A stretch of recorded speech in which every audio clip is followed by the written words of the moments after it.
Black History Month now, many black soldiers who risked their lives in World War II were trained right here in Arizona. And now Fort Huachuca is offering a window into their world. 9 on your side's Craig Smith has the story. Fort Huachuca was a center for training black soldiers in the segregated Army of World War II, an extension of the black units known as Buffalo Soldiers, first assigned to the post in 1913. Post historian Paul Pippick says troops preparing for World War II faced a tough training environment. It was a live fire type of an environment. The troops knew they were heading for real battle, and they spent their days learning how to maneuver, how to communicate, how to use their weapons, how to repair injuries, and all the things that they were going to have to do.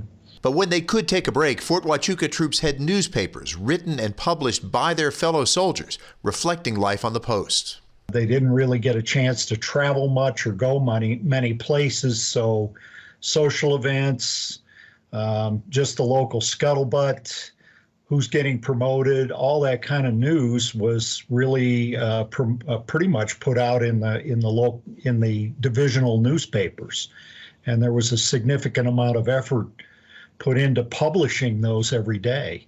Now newspapers you could only view at Fort Huachuca itself are available online at the Arizona Secretary of State's Arizona Memory Project.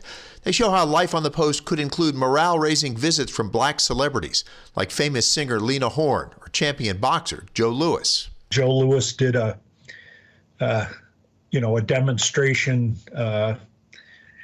sparring round with some poor guy from the divisional boxing team, who agreed to get in and get knocked around by the biggest boxing star of the period. Pippick says most of the soldiers came from the rural South, and many returned there, but the newspapers told them about their potential for better jobs after the war.